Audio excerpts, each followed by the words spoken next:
It's the 10-year anniversary of the release of Just Cause 1, the franchise that created not only the studio, but also has been helping to define a whole genre of sandbox games.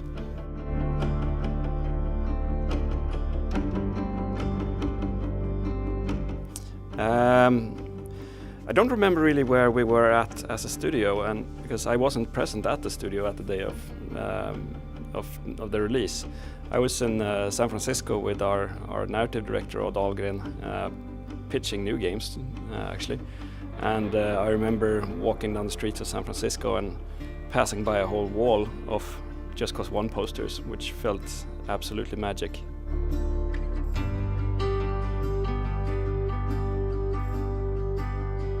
Well, when we created the first game, we certainly did not expect it, even though we wished it would become a franchise.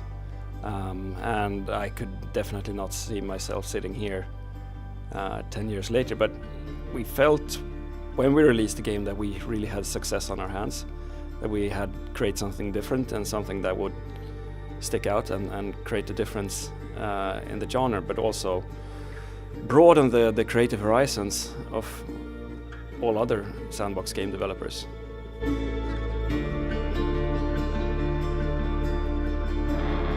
I have many favorite Just Cause moments, but and some of them are quite internal and only make sense for us here, the work at Avalanche. But I think the greatest moments of Just Cause has been created by our players that actually done things that we could never imagine could be done in our game.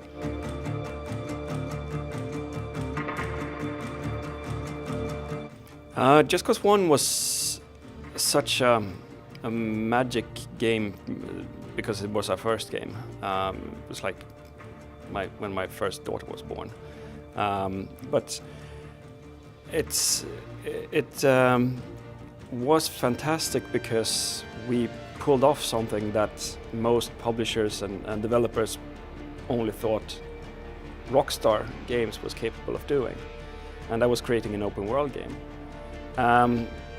With Just Cause 2, we took all the lessons that we learned from Just Cause 1 and just improved on them, and that's really when the genre took off, or the franchise took off, and really created a brand of its own.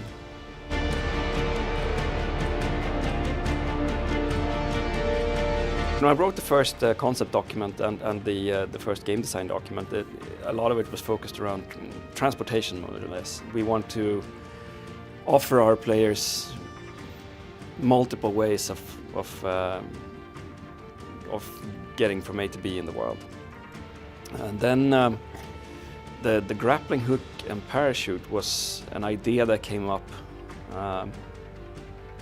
probably on another drunken night with our publisher and product development crew from IDOS at that time, where we felt that we needed to do something extra. So we came up with the idea of the parachute and the grappling hook, and we prototyped it very, very quickly, and that became sort of the defining feature of a Just Cause game. So, and it was a collaboration not between game designers, it was a collaboration, a common idea that we had from our producer at IDOS and to one of our tech leads and me and some other game designers being involved. So it's funny how those ideas can actually become something that you could never imagine.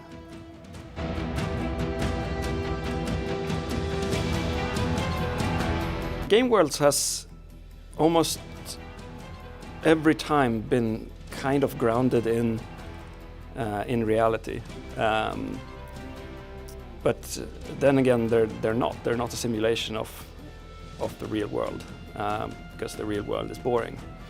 But when we created San Espirito, this was about the time when the Once Upon a Time in Mexico movie came out. So it was kind of trendy to create film and games in a tropical setting. But there weren't that many games out with a tropical setting. It was only Tropico at that time.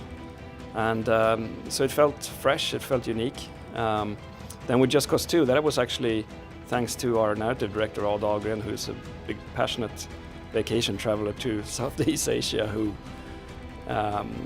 set the game in Southeast Asia. With the third game, since it was created in the US, we wanted to have something fresh and something that felt unique to our American players. And Italy has always been something that is quite exotic for Americans, and we decided to set the game in Southern Europe.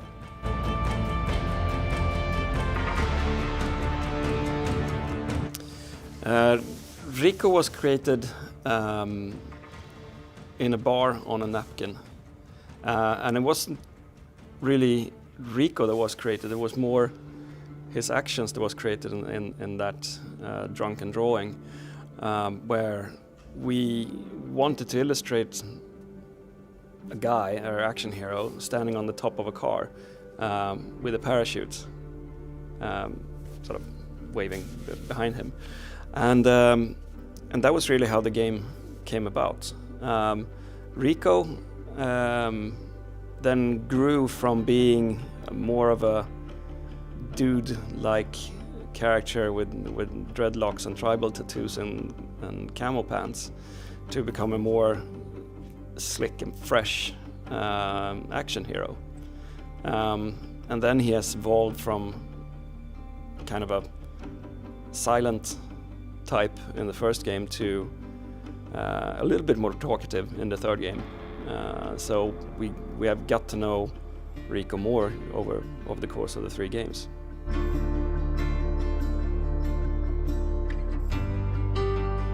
I would say to someone that hasn't played our games that Rico can be you.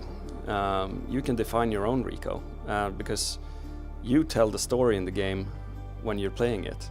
It's not Rico tells the story for you.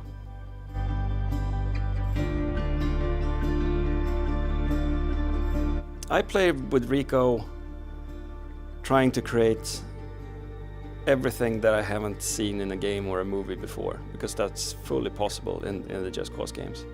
You can do stuff that you can only dream of seeing in movies. We have bigger explosions than in any movie.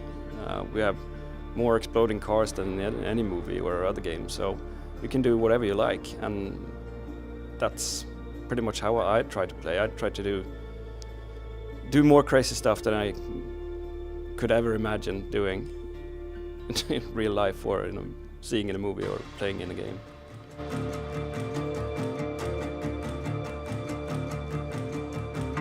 The grappling hook is probably the most important tool of the game.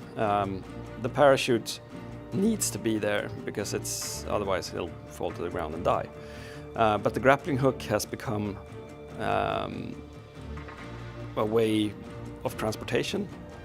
It's become a great armor because you can always escape whenever you want to with the grappling hook. And it's become a great weapon. So it has really evolved from being something that you equipped Rico with in the first game to something that you use constantly throughout the game. Whether you are on a boat or on a bike or in a tuk-tuk or in mid-air, you always use the grappling hook because it's your, it is his right arm.